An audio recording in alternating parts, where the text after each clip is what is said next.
Everything you will listen in this video is taken from the internet or any book or any documentary which is available for public. Good morning everyone. कैसे हैं आप लोग? उम्मीद है सब ठीक होंगे, अपना और अपने परिवार वालों का ख्याल रखे होंगे।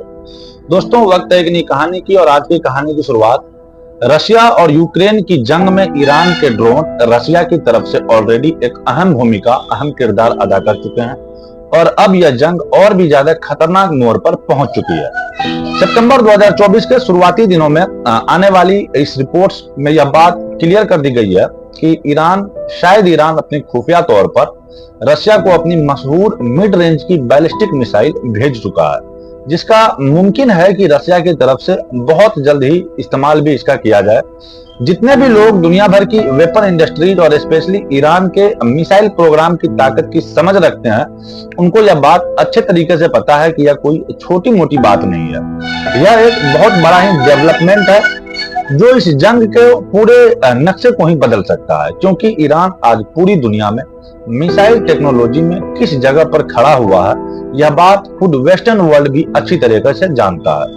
इसीलिए इस तरह की खबरें बाहर निकलने के बाद फाइनली अमेरिका भी 10 सितंबर के दिन खुलेआम बाहर निकल कर आया और उसने कहा कि हम ईरान को लगातार समझाने की कोशिश की है, पब्लिकली भी और सीक्रेटली भी, लेकिन ईरान नहीं माना है और अब हम बाकी पूरा वेस्टर्न वर्ल्ड ईरान को तगड़ा जवाब देंगे, मतलब उसके ऊपर और भी ज्यादा सैंक्शंस लगाएंगे।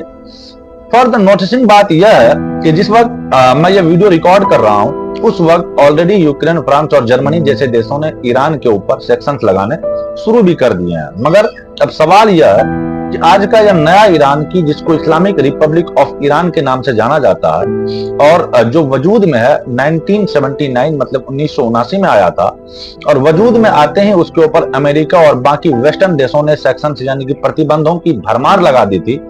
हथियार खरीदना तो दूर, दुनिया भर के ज्यादातर देश जिस ईरान के साथ व्यापार तक नहीं किया करते थे, उस ईरान ने आखिर मिसाइल टेक्नोलॉजी को कैसे हासिल किया? आखिर कैसे उस दौर का कमजोर और गरीब इंसान आज के दौर की दुनिया का मिसाइल सुपर पावर बन चुका है और सुपर पावर बनकर बैठा है, जिसकी मिसाइल्स ने जहां एक तरफ रशिया जैसे ताकतवर देश को भी अपना दीवाना बना लिया, तो वहीं दूसरी तरफ अमेरिका और बाकी वेस्टर्न देशों के होश उड़ा रखे हैं। आखिर कौन था वह एक कम उम्र का लड़का जिसने ईरान को यहां तक पहुंचाया और जिसका एहसान शायद यह ईरान कभी नहीं भूल सकेगा? तो चलिए ईरान के मिसाइल सुपर पावर बनने की इस कहानी को बिल्कुल शुरू से शुरू करते हैं। और नेटवर्क के नॉलेजेबल फ्रेंड, अभी तक के ईरान के अंदर रेवोल्यूशन को 1 साल भी नहीं हुआ था कि अमेरिका की तरफ से ईरान के ऊपर सैंक्शंस लगाने की शुरुआत कर दी गई थी। ईरान की इस क्रांति ने अमेरिका, इजराइल और बाकी यूरोपियन देशों को तो परेशान किया ही किया था, मगर उससे भी ज्यादा परेशान थे अरब के वो आसपास के देश, जिसको यह खतरा सता रहा था कि कहीं ईरान की आइडियोलॉजी हमारे यहाँ पर भी ना आ जाए और बिल्कुल ईरान की तरह हमारे यहाँ पर भी कोई क्रांति ना हो जाए। दूसरी तरफ ईरान को भी यह समझ आने लगा था कि अगर उसको लंबे वक्त तक सरवाइव करना है, दुश्मनों से बचकर रहना है, तो हो ना हो उसको अपने इस आइडियल की सीमाओं को पार करके आसपास के देशों में भी पहुंचाना होगा। बस इसी कश्मकश में अगले ही साल ईरान के पड़ोसी देश इराक के मशहूर लीडर सद्दाम हुसैन ने ईरान पर हमला कर दिया और इस हमले में सद्दाम हुसैन को अमेरिका या फिर बाकी यूरोपियन देश की बैंकिंग भी हासिल थी और यहीं से आगाज हुआ था 8 साल तक चलने वाली उस जंग का, जिसको इराक ईरान वॉर के नाम से याद किया जाता है। और जिस जंग ने दोनों तरफ की से सैकड़ों या फिर हजारों नहीं बल्कि लाखों लोगों की जान ले ली। साथियों, इस जंग में 1984 में एक मोड़ उस वक्त आया जब इराक ने ईरान के बहुत सारे शहरों पर लगातार बमबारी करना शुरू कर दिया था। इस लगातार की गई बमबारी को ही इतिहास में वॉर ऑफ सिटीज के नाम से याद किया जाता है। मामला यही था कि ईरान भले ही एरिया में या मैन पावर में इराक से काफी बड़ा था, लेकिन इकोनॉमिकली देखें या फिर टेक्नोलॉजिकली देखें तो इस मामले में वह इराक से काफी पीछे था। इसीलिए इराक को शुरू से ही उम्मीद था कि वह बहुत जल्द ही ईरान को हराने में कामयाब हो जाएगा, लेकिन लाख कोशिशों के बावजूद महीनों और सालों गुजर जाने के बाद भी ऐसा न हो सका, जिसकी वजह से अब ईरान के मशहूर शहरों के ऊपर बमबारी करने का फैसला किया गया। और मकसद बिल्कुल साफ था कि ईरान के आम लोगों के जो मोरल है उसको डाउन किया जाए, मतलब उसको अंदर से यह महसूस हो जाए कि उसका दुश्मन बहुत ताकतवर है, वह कमजोर है और वह अपने दुश्मन से हार चुके हैं, या अगर हारे नहीं है तो कम से कम कभी जीत भी नहीं सकते। दूसरी तरफ इराक के इन खतरनाक हमलों का जवाब देने के लिए ईरान के पास शायद कुछ भी नहीं था। एयरफोर्स और आर्टिलरी वगैरह तो थी, मगर हद से ज्यादा कमजोर आर्टिलरी जो सिर्फ बॉर्डर सिटीज पर ही हमला कर सकती थी। रेंज के हिसाब से देखें तो लगभग 30 किलोमीटर दूर तक, जबकि एयरफोर्स के जो पहले से ही काफी लिमिटेड और कमजोर थी, वो इराक के एडवांस रडार डिफेंस के सामने बेबस नजर आ रही थी। हालांकि ऐसी मुश्किल कंडीशन में भी ईरान के जेट 2 बार इराक के डिफेंस सिस्टम को तोड़कर वहां पर स्ट्राइक करने में कामयाब हो गए थे। तो कुल मिलाकर लगातार एयर स्ट्राइक की मदद से डोमिनेट कर रहा था, जबकि ईरान कंप्लीट बेबस नजर आ रहा था। इसी बेबसी के आलम में ही ईरान ने अपनी स्ट्रेटजी चेंज की और दूसरे अल्टरनेटिव को ढूंढना शुरू कर दिए, दूसरे ऑप्शंस पर नजर डालना शुरू कर दिए। इसी चक्कर में ईरान के दिल में मिसाइल टेक्नोलॉजी हासिल करने का ख्वाब पैदा हुआ। हालांकि इस बड़े ख्वाब को पूरा करना एक ऐसी कंट्री के लिए लगभग नामुमकिन था जो कि ऑलरेडी दुनिया भर के सेक्शंस यानी प्रतिबंधनों से घिरी पड़ी थी। अगस्त 1984 में IRGC मिनिस्टर मोहसिन रफीक अपनी एक टीम को लेकर निकले, जिसका सीधा मकसद यही था कि किसी न किसी तरीके से ईरान के लिए मिसाइल्स हासिल की जाए। पहले तो वो सीरिया पहुंचे, जहां के उस दौर के लीडर थे हाफिज असद। उन्होंने यह कहकर ईरान को मिसाइल्स वगैरह देने से मना कर दिया, क्योंकि उनके यह सारे सिस्टम सोवियत यानी सोवियत यूनियन द्वारा कंट्रोल किए जाते थे। मगर वह भी इस बात के लिए राजी हो गए कि मिसाइल्स प्रोग्राम में वह ईरान को लिमिटेड ट्रेनिंग दे सकता है। लेकिन ईरान के लिए परेशानी की बात यह थी कि ना तो ट्रेनिंग के लिए उसके पास ज्यादा लंबा वक्त था, और अगर वह ट्रेनिंग ले भी लेता तो उसके पास मिसाइल्स ही नहीं थी। उस ट्रेनिंग का इस्तेमाल किया कहां पर जाता। तो इसलिए वह टीम सीरिया से फौरन लीबिया पहुंची। वहां के लीडर मोहम्मद गद्दाफी ने ईरान को मिसाइल्स देने से भी हामी भर दी, और साथ में एक ऐसी टीम भेजने को कहा जो कि ईरान के लोगों को ट्रेनिंग देती कि आखिर यह कैसे लॉन्च होती है और इसके बाकी काम कैसे किए जाते हैं। मगर साथ ही बदले में कुछ डिमांड भी की। एक डिमांड तो यह थी कि ईरान का एक American hawk air defence base के लिए अपनी कंट्री देगा, जबकि दूसरी बड़ी डिमांड थी, अजीब थी। वह रिपोर्ट में यह भी दावा किया गया कि मोहम्मद गद्दाफी की तरफ से ईरान से यह डिमांड की गई थी कि जो मिसाइल्स उसको लीबिया में मिलने वाली है, उनमें से 4 मिसाइल्स को वह सऊदी अरबिया या फिर कुवैत की तरफ छोड़ेगा। 2 महीने के बाद ही ईरान की जो फौज है, मतलब IRCG, उसके पास अपने आर्टिलरी डिवीजन को अंदर ही मिसाइल्स टीम को भी एस्टेब्लिश कर ली। मतलब जिसका काम था कि वह मिसाइल्स वगैरह के मामलात को देखे, उस टीम का कमांडर मतलब लीडर बनाया गया था हसन तोहरानी मुकद्दम को। और उस दौर में बहुत कम उम्र हुआ करता था उसका। साल 1984 के अक्टूबर के महीने में हसन तेहरानी के उस वक्त महज 25 साल के थे और पेशे से एक मैकेनिकल इंजीनियर हुआ करते थे। वो लगभग 13 लड़कों की टीम लेकर के सीरिया पहुंचते हैं, और सीरिया जाने का उसका मकसद था कि मिसाइल से जुड़ी हुई तमाम बेसिक ट्रेनिंग लेना, मतलब यह कैसे ऑपरेट होती है, कैसे लॉन्च होती है, बाकी तमाम चीजों को कैसे मैनेज किया जाता है। जाहिर है सीरिया तो ईरान से पहले ही मतलब ट्रेनिंग देने का वादा कर ही चुका था, और यह हसन तेहरानी और उसके तमाम बाकी लड़कों के लिए बहुत खास मौका था, क्योंकि यह लोग इतने करीब से मिसाइल्स को पहली बार देख रहे थे। शुरुआत में तो माना जाता है कि सीरिया के इंजीनियर्स ने इन लोगों का मजाक भी बनाया था, और फिर यह प्रिडिक्ट भी किया था कि इन लोगों को ट्रेनिंग के लिए कम से कम 3 साल चाहिए। लेकिन हसन तेहरानी और इसकी पूरी टीम में मिसाइल्स को जिस तरीके से पागलपन था सीखने का, इन्होंने किस तरह से वो उसके ऊपर हावी था कि 3 साल की ट्रेनिंग को वो सिर्फ 3 महीने में ही कंप्लीट कर ली। और दूसरी तरफ वादे के मुताबिक 2 महीने के बाद ईरान भी लीबिया से अपनी फर्स्ट शिपमेंट रिसीव कर चुका था, मतलब उसको लीबिया 8 मिसाइल्स दे चुका था, जिन मिसाइल्स के साथ में लीबिया की तरफ से एक्सपर्ट की एक टीम भी भेजी गई थी।